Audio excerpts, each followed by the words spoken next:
I agree that, use definitely the blue blocking screens that you can get, those functions. If you can wear blue blocking glasses, absolutely. But try not to use it to then increase your screen time. Guys. Yeah. I No. put it on, I can use for another 8 hours or Yeah, something. no, Yeah. no.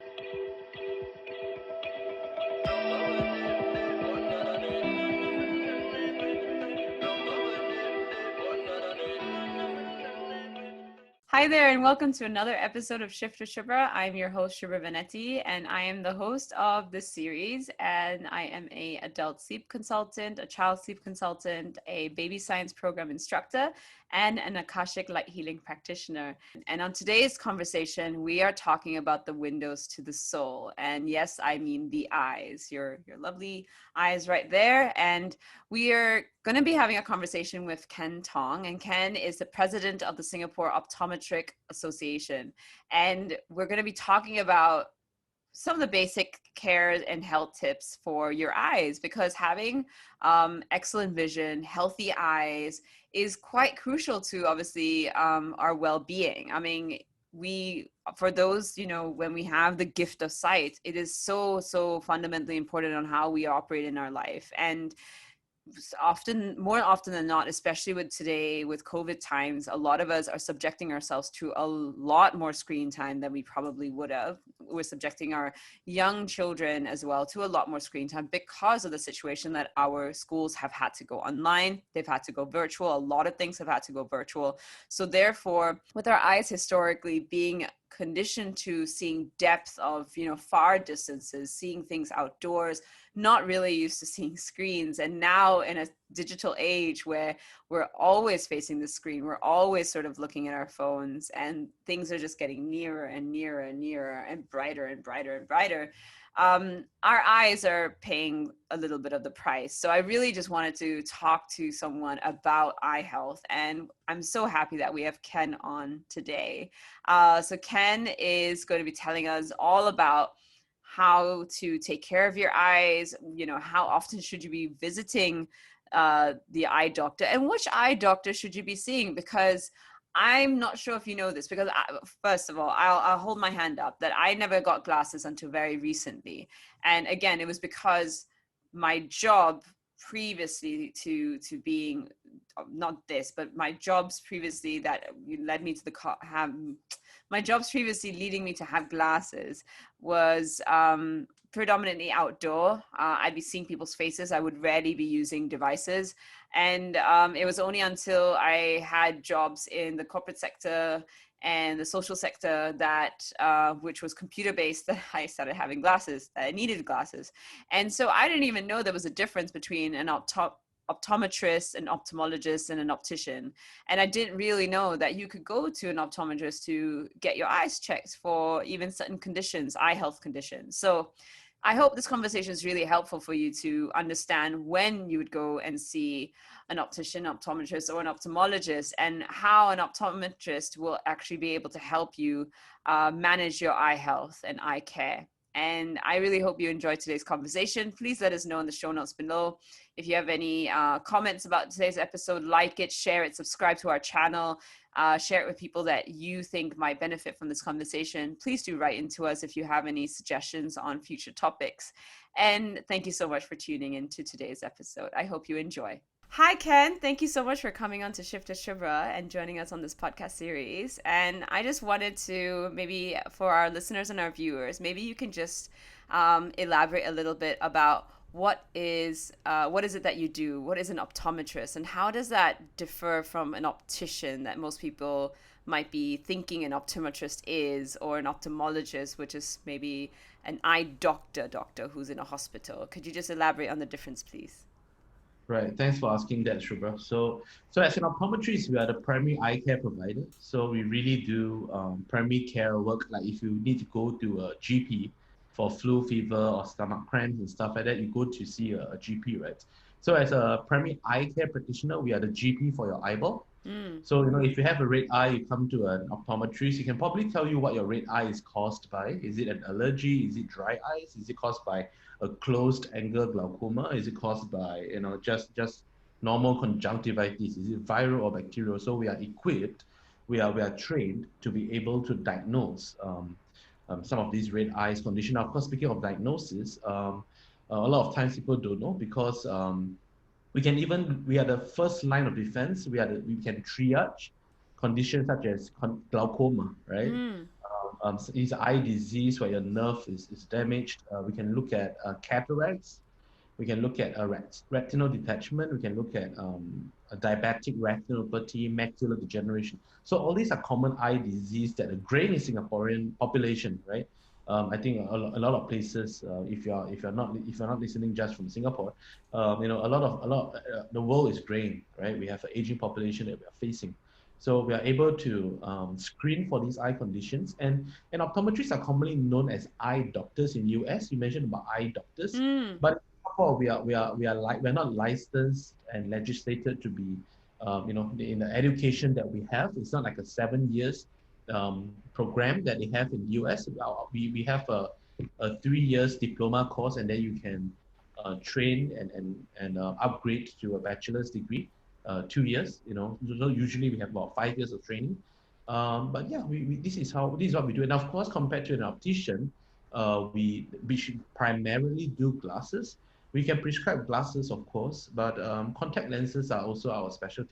Right, because is it right that prescription contact lenses are not are opticians licensed to give prescription contact lenses here in Singapore? They're not prescribed. They're not Right. licensed. Mm. It's only an optometrist. Mm. So and then of course with all the screening and preventative stuff that we are doing, we then work with the doctors, with the medical doctors. Is it the ophthalmologist, the eye surgeons, I would call them? Is it the GP that we have to work, for the whole system, or even the endocrinologist, because we can tell if you've got like diabetes and stuff, just from doing an examination in an eye. Wow. uh, so these are the things that an optometrist is able to help you with. Wow. Okay. So then in terms of like where would the line be where then you have to refer on to the ophthalmologist? Like where does your scope end and theirs starts? Right. So I really would divide it into three different categories. So I mentioned we are primary eye care. Mm. So that would mean that there's secondary eye care as well. So secondary eye care would really be very much diagnostic. I have those diagnostic equipment, like we got the OCT, which is like an MRI machine to look at the different layers of the retina. Oh. So if there's any bleeding in the retina, if there's any swelling, fluid accumulation in the retina, we are able to see that. We have the visual field test.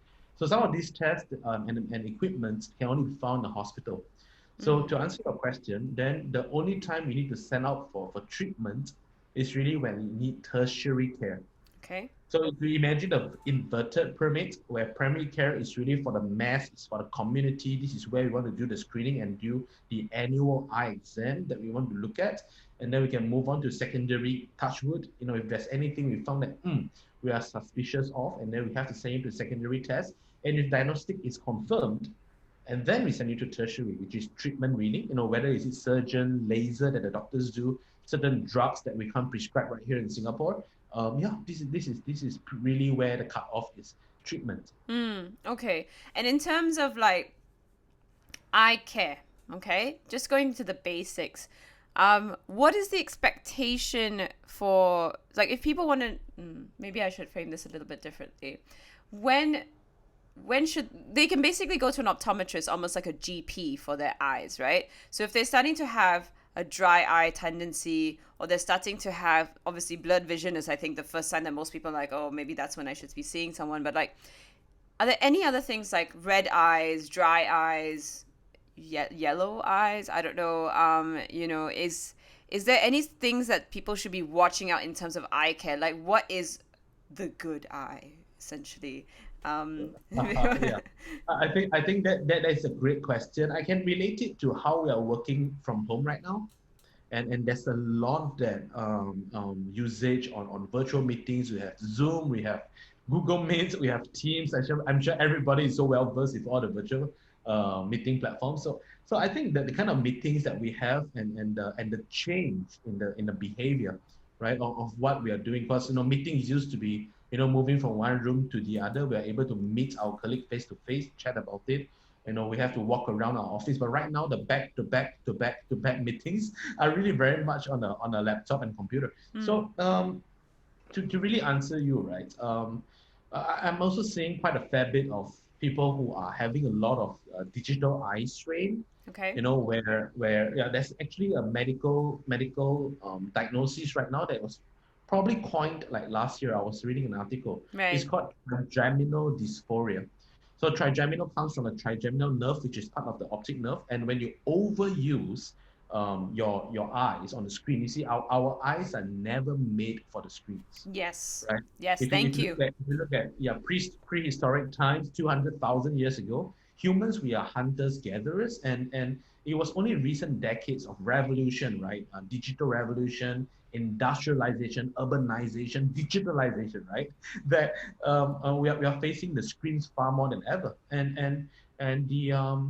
the implication of that really, with all that, there are potential eye health issues, and one of it is the trigeminal dysphoria. To put it more layman, is really just digital eye strain. The very fact that you look at the screen way too much, and the screen time management, the digital wellness are not there, and that's when you get all this fatigue, tiredness, headache, bad sleep, literally, right? This is what you do, and yeah, and the blue light emission is really something that we have to tackle.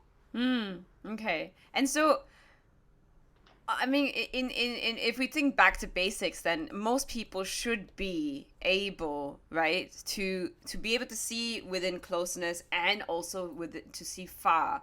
And when we're talking about far, like how far is a good range of depth that they should be able kind of to be seeing? So we quantify it with six vision. Like every good human eyes should be able to see like six vision. Okay. Yeah. So this is how far. That means you should be able to see something clearly 6 meters and beyond. Right. There's a real long way to describe it, but yep, I think what we want to um, benchmark everybody to be is to have six vision in both eyes and not just in one eye. And speaking of being able to see far and near, I think if you are able to use your laptop and phone 2 hours, straight off, real focus on the reports and not feeling tired or red or teary eyes after that 2 hours of focus and concentration, you're probably fine. But if it's 20 minutes or even just less than an hour, and you find that, whoa, at the end of it, you'll be like, wow, my eyes are burning, they feel pain. That's probably when you have to go see an optometrist to get your eyes checked, because I think the 2 hours is a good cutoff point to know whether you're able to sustain good vision, because you see our eyes have we have two eyes. We call it like binocular vision. Bi is two, mono is one, and your eyes need to work together. We call it eye teaming, the coordination of two eyes working together to look at something up close, and to be able to sustain that with good muscles, because it's not just about clarity, right? We Yeah. need two eyes to be working together. You need that for 3D, for depth perception, to be able to perceive depth, and this is why we need to do a test just beyond prescription, right? We need to look at whether you've got lazy eyes, how your muscles are working, and even the eye health, right? Looking at the different structure, your retina, your lens, yeah, so on and so forth. I mean, just talking about just on that, then about the muscles around the eye, like, um, because obviously I deal with parents and parents with little children, and I'm also a parent myself and stuff. And are there things already from child, like from infancy, that parents kind of should be doing to be developing those muscles, to be like some of the tips, maybe, I think is the question really, like what are the tips that parents should be doing for their children in terms of like their eye muscles, their depth perception, seeing. I mean, I would imagine 2020 vision was being able to see 20 meters, and now we just reduce it to 6 because no one can see 20 meters anymore. Nah, it's No, I'm really like kidding. it's a fit and a matrix kind of a thing. Empirical versus matrix. Okay. So they call it 2020 vision because 20 feet is 6 meters. Ah, 20 feet. Ah, che. Okay, okay. So 6 meters lah, 6 by 6. In Asia, in metric system, it's 6 by 6. In Exactly. the old system is 20 by 20. Okay, okay, okay. So 6 meters, everyone. You have to see. You should be able to see 6 meters without your glasses or without aid. Essentially, is that the Uh, idea? I mean, that would have nah. been perfect, but then it's not that. So we there's that font size that is involved in it. So yeah, Yes. what it means, yeah. So this really means that so if let's say for example just for learning, I'm not sure whether you want to put this in. So just for learning, Yeah. so if I say, hey, I've got 612 vision, Okay. and you've got six vision, 6 out of 6, 6 out of 12, so you can see better than me. So why I say that is because for you, right, to be able to see this letter on the wall, you can stand at 12 meters to be able to see that, but I have to stand at 6 meters for me to be able to read that letter. Mm. So it's always relative to another person who've got this distance. So another example, if you are 660, which is means you are probably quite bad. That means for you, if I've got 660 vision and you've got 660 vision, again, for you, you could stand at 6 meters away from the letter on the wall, and you are able to read off the letter, but I have to stand at 6 meters. Mm. So who has got better eyes? You, because you can stand 60 meters away, and you're still able to read the letter on the wall. But I kind of like need to move really, really, really up close to the wall for me to be able to read it. So this is what 660, 66 really means. Okay, okay. And so then, in terms of just starting with good habits from young, in a way, what are Yep. some of the exercises that parents kind of should be sort of doing maybe with their kids to just help them from infancy going forward to toddlerhood, childhood, etc.? Right. So I'll break it down into three things. If there's something that I like to share, I would like to break it down into three parts. Number one is to, have right reading posture. There's something called like the elbow rule. Yeah. So, you put your hand on the chin, and then Mm. where your elbow is, this is where you should be holding your article, right? Oh, If okay. so, that would mean that you can't lie down on your bed to use your phone. You can't go belly down to read, because that would mean that the reading distance at which you're holding your article, Mm. so again, elbow rule. Yeah. Yep, it's too close. So this is where whether you're 1.9, whether you're 1.4, whether you're a child. So the elbow rule applies. The second part is 20, 20, 20. That's my favorite formula. Every 20 minutes, look far away, 20 feet and beyond for 20 seconds. I think it's very easy to remember. So I'm really focusing on that micro break, right? And the 20 seconds will work wonders, because when you're reading something up close again, your muscles are strained, they are contracted, they are used. So you want them to take more breaks, especially for children. So the third one is really about light environment. So right now we can't move away from the electronics. This is something that is part of our life already. We need to embrace it. Mm. I think it's really about having the right amount of time set. 20 minutes at one spur is fine, but not too much screen time, right? And let them spend more time outdoors, Yeah. right? And go keep myopia away, go outdoors and play, right? So there are studies that have found that by going outdoors 2 hours daily, you'll be able to slow down or prevent the onset of myopia. Mm. So you want that. Another quick tip, I know I went beyond three, No, it's is to okay. make sure, yeah, is to make sure that your children's eyes, they are well, they are working well. Mm. What I mean by that is to look at their behavior, Mm. right? Are they, when they talk to you, do they have both eyes looking at you? Do they have one eye moving away? Observe their eyes movement. When they watch their television, do they turn their head to outside? Do they do this? Do they start squinting?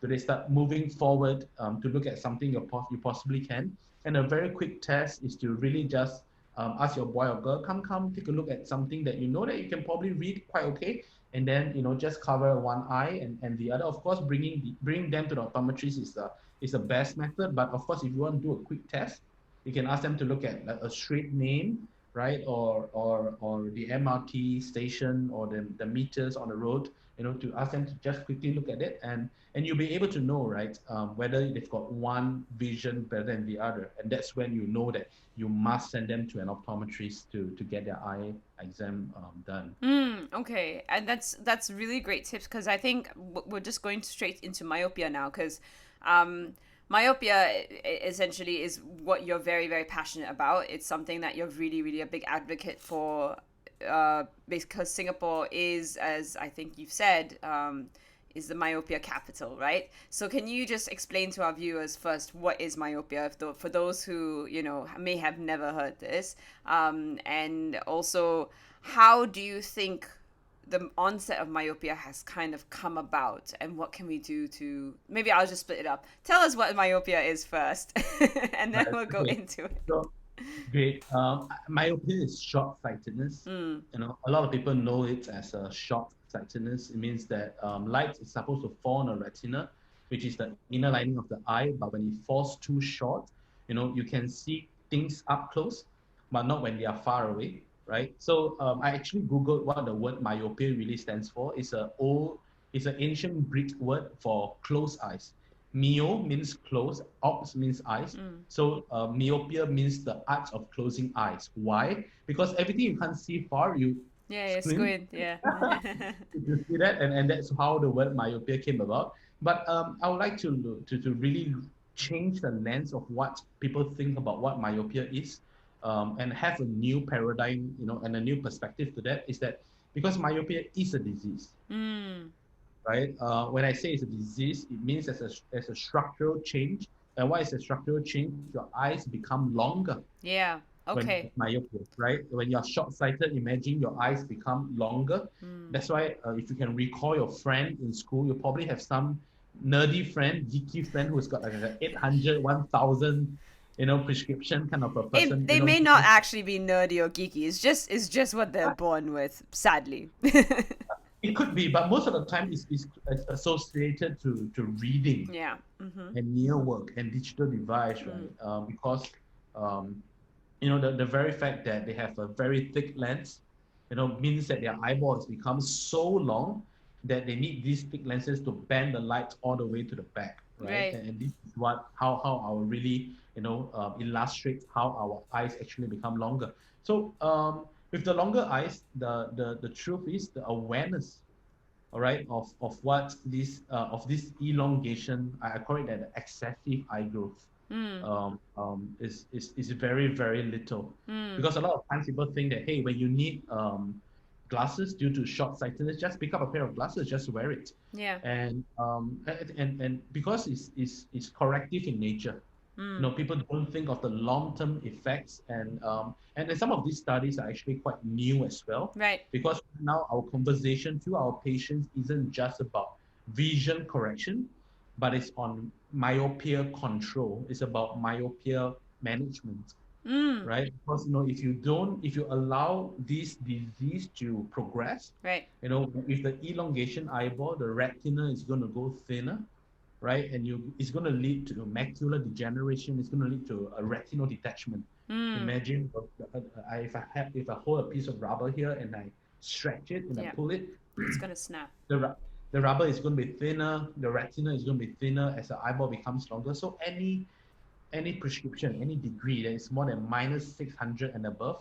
the chances of you having cataracts, glaucoma, a retinal detachment, a macular degeneration, they just multiply, right? It's not just a percentage higher. Mm. So that is the kind of message that I really want people to know in terms of myopia. I mean, is myopia reversible? Sadly, it's not. Yeah. Okay. Because it's really like a growth of the eye. But if there's any change in the scripts that you have, like if your power drops, it's probably due to the muscles relaxing, and it comes with age. So most of the time you hear people like, hey, when I reach 40, 50 years old, or if they have changed job to something that is really very much on their laptop or reading to something that is more relaxed, the power can possibly drop. We call that pseudo myopia. Mm. So it's not really like the myopia is reversed, but it's like a drop in the prescription, Yeah. and that is probably because their muscles have gone more relaxed, Mm. and the pseudo myopia just goes away. Right. Okay. So then, because obviously, if this is happening, I would imagine it's a generational thing. Like, is it possibly DNA related that if you got parents that have myopia, then there's a higher chance that your child may have it as well, because it is the eyeball basically changing. And so, not to say that the child is genetically predisposed, but because they have a higher chance, do parents have a opportunity to sort of prevent, or not maybe prevent, but sort of lessen the effects, hopefully? Yes. So myopia is hereditary, right? Genetically, it can be passed on. Research shows that if one parent is myopic, there's three times a chance, and both parents myopic, six times a chance, right? Mm, So even though the parents have done LASIK, but that doesn't move and change any DNA within, and of course, I think it's also due to the environment, right? Most of the time, like I said, myopia is very much associated to near work. yeah. It also means that, yeah, but the parents are probably reading a great deal, Mm, and their family, their house is probably filled with books as well, and maybe the parents are also avid readers. So you know what I mean, right? mm, When the parents love to read, that it will influence the child in one way or the other in terms of their behavior and habits. It still goes back to some of the tips that I shared earlier, right? Bring them outdoors. Even though yes, there's that COVID situation and there's mosquitoes and stuff, with dengue and all. yeah. We still have to I call it just plan more family outdoor time. Mm, Go for that cycle. Take that walk around the park. Go for kite flying. And with of course being sun smart, mm, you still need to wear your cap, your hats, because and sunglasses because you want to prevent cataracts and stuff. So sun smart is the word. And yeah, I think advocating family outdoor time will still be the best preventative method. 20 elbow rule, light, not reading the dark, have like polarizing light, that gives them a really widespread, evenly distributed light source when they read. All these definitely will help with to reduce or to prevent the myopia onset. mm. And I think it's also important to really talk a little bit, if we can, about these blue light the situation, right? Because myopia is caused by short-sightedness, and I would imagine it's because of the birth of, from the industrialization age, and then going into the education, well, I call it the education age, where everyone was going into schools, and then Yeah. more people were subject to, when kids start writing, we kind of write like this almost. Like, I remember very much like writing like this a lot. And as a teacher, you don't necessarily will kind of correct the child going, don't go so close to your to your paper. You just let the kid do it. But now that we kind of know, like, if they're constantly doing this, you're narrowing their perspective, and so you want to encourage that distance. The next level of our generation is really iPads and iPhones and screens and Zoom calls, even as for learning. And light from computers, if I remember correctly, it is drying of the eyes. So kids, if you'll notice, don't blink as much. And so their eyes are actually drying out because they're just constantly staring. And as a parent, I also do this, where I have to like constantly remind my child, like, blink, blink, blink, because she won't. Because even as adults, we also have a tendency to maybe not blink our eyes as much, and we are not realizing it. And this whole phenomenon of blue blocking light has come around, like blue blocking glasses and blue blocking screens and settings on our computer. How blue blocking are they? Because I think it's just another. Personally, I think it's okay as a gimmick, maybe for adults, to make sure that we are not so influenced by devices and tricking our circadian rhythms. But for children, I don't necessarily agree with it, because unless they have to definitely do online classes because we're in COVID, and I understand that's just what they have to do, then fine. So that they.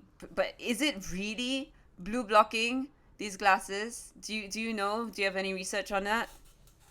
Right. So I think to talk about blue light, we must understand what blue light is. Yes. Yeah, I don't claim to be a physicist, but blue light comes from everywhere. It comes from the sun. It comes from the screen. It comes from the fluorescent lights that you have over your ceiling. And it's just everywhere, right? There are a lot of articles that talk about how blue light can cause damage to your eye. It can cause burn on your retina. It can cause degeneration in your macula. So I don't quite agree with those because those you see these blue light don't come in laser form, right? So what I'm trying to say is the blue light coming from the screen, they are pretty harmless, Hmm. Okay. right? But if you talk about how the blue light is causing a lot of strain, causing fatigue and tiredness, I would say the answer is yes. So again, why you see there's a very clear line drawn between damaging Hmm. and you know ruining your eye versus the fatigue and tiredness that one may feel. Hmm. So this is something that I want to really make myself really very clear about what these blue light. So your question was whether these blue light glasses are they good. So my answer is always a yes, Hmm. right? Why? Because if you're talking about protecting your cells from the UV, the ultraviolet light, if you look Yes. at the electromagnetic spectrum, I'm not sure whether you remember them, but if you have the X-ray and gamma on a very high frequency levels, they are very dangerous waves. Hmm. And if you look at UV, which is just out of the visible light spectrum, so that is not seen. That's why you don't see UV when you're outdoors. You can just feel the heat, but you can't see that ultraviolet, that purple light. You can't see it's out of the visible light spectrum. So blue light is found inside the visible light spectrum, and this is why we are able to see colors. This is Hmm. why we're able to perceive vision. And what blue light do when you turn on or when you turn on like the night shift function on your phone, the blue light filter on your Android system, and even putting on these blue light glasses, is to cut off that blue light. Yeah. And that blue light, there's also the the there are also different waves of blue light. Some are the harmful ones, which I said, it's not like burning or damaging per se, but it's a fatigue and tired causing. Which just now you said a very big word, which is a circadian rhythm, Hmm. the sleep cycle. So that part I'll leave it to you to educate us. But what I'm trying to tell you here is that do we need to turn those on? My answer is absolute yes, because you need to protect your eyes from this blue light emitting device, and we are spending a lot of time on the screen. And I think one quick message out there is to really two, if you don't mind. Hmm. One is to avoid unnecessary screen time. Yeah. Avoid unnecessary screen time, because like I said, if you can quit social media, right? Because you don't need that social validation, you don't need that person to be liking your photo all the time and checking. You don't need that push notification, right, to say that, hey, you have 20 gold in your game app. Hmm. Hey, you have I don't know, some fuel on your car racing game. You don't need that notification to be beeping you all day long to shift your attention to all these money making apps that are there to really take your attention. Yeah. So then, yeah, I think managing and be exemplary at home, Hmm. right now, because it's really tough, honestly, to be on Zoom, on meetings day in, day out. And when your child comes back and you're still on your phone, probably working, probably on Facebook, we never know. Yeah, probably working, probably on Facebook, we never know. And ask your boy, can you stop using your phone? But they'll be like, Mom, you are on your You're phone also all the using time. it. What are you talking about? So that's where the second point really comes in, to Yes. avoid unnecessary screen time and be exemplary. Hmm. Be present when you're with your family, right? I'm not perfect. While I can say that, I'm still work in progress. But every Yeah. time you made a mistake, just take it as a data, as to, hey, why did I give in to that temptation to Check my thumb phone. scroll my Instagram or Facebook? Do I really need that? And I complain that I don't spend enough time with my kids, and I complain that I'm not spending quality time in present with my spouse. But so we have to be very reflective. But even if you feel at it, that's fine. Just keep working on it. So Yeah. I being exemplary at home, avoid unnecessary screen time, and to really quit social media. I saw a TED talk from Dr. Cal Newport, Mm-hmm. right? The guy who wrote So Good They Can't Ignore You. He wrote Digital Minimalist. I'm a great fan of him. Yeah, so he talked about how you should quit social media. Mm. And if you quit that, one quick step, if I can't, if I hope I remember it correctly, I mean, I hope I remember correctly. If you spend 20 minutes on a single app every day, I think about 5 years of your life is gone. Wow. So repeatedly, if you spend 20 minutes on your Facebook and to, all the way to pass on, 5 years of your life is gone. I think that's a long That's a lot. time. Was it 5 or 2? But if you It's if a you go long and do time. that, man, I really did calculate that. Oh wow, I really should just move away from these apps, right?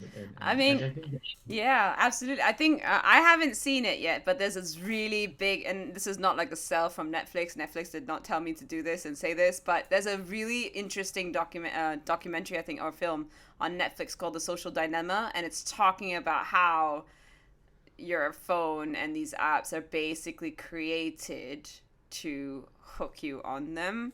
yeah, Like I mean, think about it, right? Of course, if it's a business to them, so they have to work out a formula to keep you engaged, right? The more time that you are engaged, yeah, the more opportunity, not to brainwash you, but yes, kind of to nicely brainwash you to purchase more things or something, yeah. right? So it is and yeah, I agree that use definitely the blue blocking screens that you can get, those functions. If you can wear blue blocking glasses, absolutely, but try not to use it to then increase your screen time, guys. Yeah. I No. put it all I can use for another 8 hours or Yeah, something. no, Yeah. no. And that's what I really wanted to hone in on, is that absolutely, like, if your child needs to use Zoom because of school or because of currently COVID situations, that everything is digitalized and we have to use the screen a lot more, and you have to get blue light glasses, yes, absolutely, if it's going to help their sleep quality, but try not to use it to then allow more screen time for that, or like a beyond the necessary requirement. And as Ken was talking about, things like the 6 6, like seeing 6 meters in distance and doing 20 every 20 minutes for 20 seconds, looking at something within 20 feet of distance is going to be really helpful. I wanted to also ask about supplements really quickly. Are there supplements that you, as an optometrist, do you guys talk about supplementation for good eye health? Yes, we do. It really depends on what kind of ailments you come in with. So there, supplementation is, there are some documents, there are some evidence and journals that points towards that. Like say if you have dry eyes, if you take omega-3, yeah, you'll be great for your dry eyes because omega-3 are antioxidants, and dry eye symptoms like what you mentioned, when you focus, you don't tend to blink that much and you get these dry eyes problems. Omega-3 is one supplement that I usually point towards for my patients. If you have got early stage of macular degeneration, what we often prescribe is lutein. Mm. There is a formula. It's called AREDS2, AREDS number two, right? They have the right formula that is proven to be slowing down the early stage of macular degeneration. So they have lutein in it. They have some vitamins that have proven. When I say proven, means it's evidence based. Mm. It's scientifically proven, statistically significant for us to be able to say that. Um, Supplementation, yep, and of course your beta carotenes and all, they definitely help with the vitamins that the retina needs. So they are still those usual suspects and or the usual supplementation that we will point towards if you Mm. have certain form of ailments. Yeah. Mm. So And as an optometrist, you would be the right person to probably go to and then find out more about which supplements are required if a person requires them. right, right. I guess I know enough to know what works and what don't. So yeah, we I think most of the optometrists would know some that Mm. they can point towards, yeah. Yeah, okay. And then just to finally wrap up, because I think we've had such a great conversation so far, Ken. Thank you so much for doing this. And I just wanted to really wrap up and just ask, like, what is your shift that you want to create with your work? I think it's really about letting people know that myopia is a disease which is preventable. Um, myopia is a disease which is preventable. I just want people to know that we have to look beyond just vision correction. We have to look at the management part, how to not let your eyes grow. You need to have annual eye exam with the Mm. optometrist. It's not as simple as just putting on a pair of glasses. It's not just that anymore. Yeah, so I think so I hope people are inspired to take action with all the little tips and sharings that we have. And thank you for that, Shubha, for having me Yeah. here today. No, my Yeah, I pleasure. think it's gonna be great. And thanks for doing this podcast. I think your work is Thank you. remarkable. I hope a lot of the things that we've been talking about has materialized. So, Mm. yeah, and I wish you luck in the wellness and sleep vertical, the terrain and the subject matter that you have. And Thank you. all the best for your work as well. Yes, thank you so much. Absolutely. And I'm so grateful that you've been able to come on and share a lot about the eye health and how eyes work. And the fact that, yes, everyone, please go for your annual eye checkup. It's like the dentist. You must go at least once a year to an optometrist as you go to a dentist for your teeth, okay? Everyone once a year, okay? Do not delay, do not wait. Especially now with COVID and everyone looking at screens so often, please go get your eyes checked. All right. Protect those windows of the soul. Thank you so much again, Ken, for coming on to the Thank show. you, Thanks for having me. Thank Yeah. you. Thank Pleasure. you.